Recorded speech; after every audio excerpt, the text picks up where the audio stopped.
So tonight's topic is called the return to ethnocentrism. And I just did a video about this, but essentially it's about the reason why we're seeing so many people go back to organized religion, especially Christianity.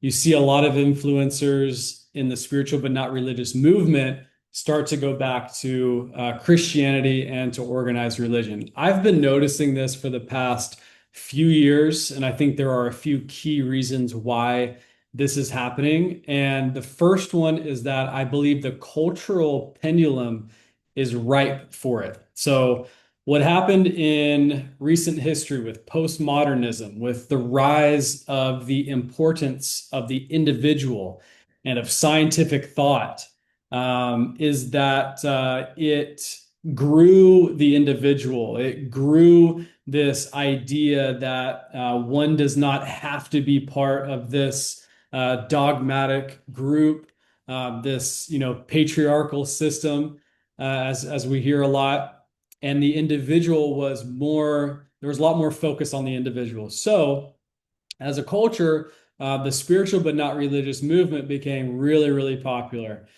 And I kind of saw this coming before. Whoop.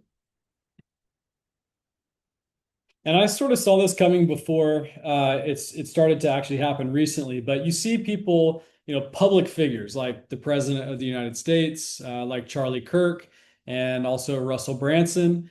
These are massive public figures that have really started to put the value of religion and organized religion out there, and people are kind of following in their footsteps, which is what happens a lot with some of these public figures. They have an influence on culture. So I think that has a lot to do with it. But the second reason is because the spiritual but not religious movement, it was not really grounded in reality. And I'll explain a little bit more about this. But if you look at Ken Wilber's integral theory, it's basically a few stages of human development, human growth. Starts with egocentrism. So egocentrism, it's pretty straightforward. It's all about me, the self, I. And then you evolve beyond that into ethnocentrism, which is group identity, which is religion, which is family of origin, which is where you work. Any type of group identity that you identify with is part of ethnocentrism. Your race, again, family of origin, religion, things like that. That's the next stage of development. Beyond that is world centric, where you can see multiple ethnocentric groups can play fairly in the world. You don't necessarily agree with them or think highly of the other groups, but you can at least hold that in your awareness. And the last stage of development would be cosmic centric identity, which is where you even go beyond a world centric viewpoint, where even beyond planet Earth, right? Where you connect with all forms of life, whether it's humans, animals, spiritual things, if you want.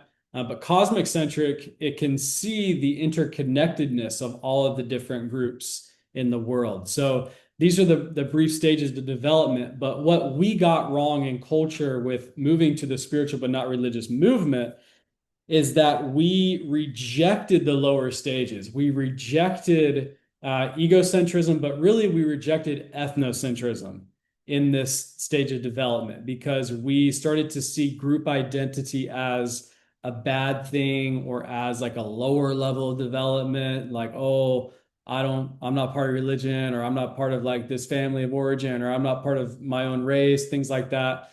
It was a really subtle thing, but I noticed it that people, when they evolved, and as a culture, as we evolved, I think we did not transcend and include the lower levels, which is very important in these stages of development. It's not just to grow.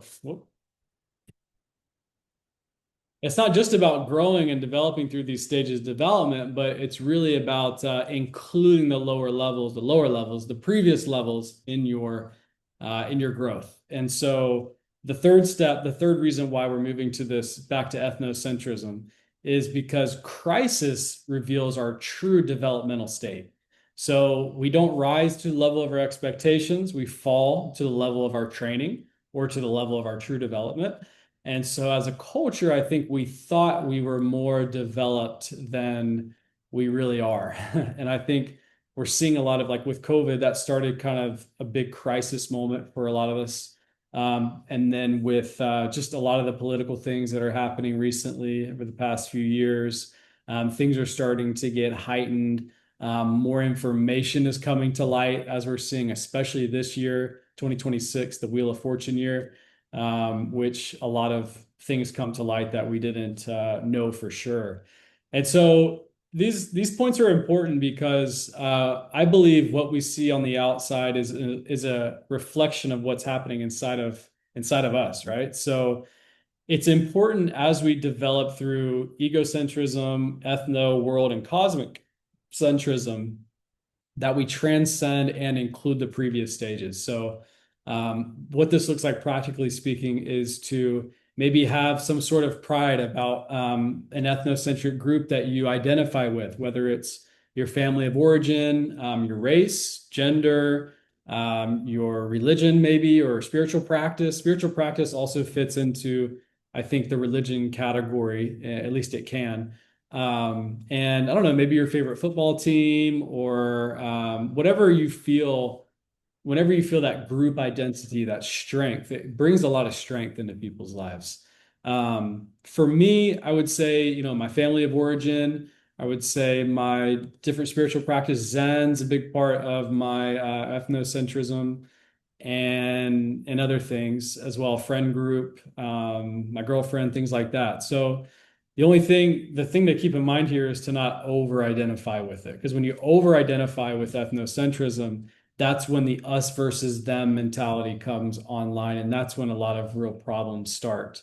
And that's how you get beyond polarization, right? Is to not over-identify with any particular group, but they can still be part of your identity as a whole human being. So I hope that this helps.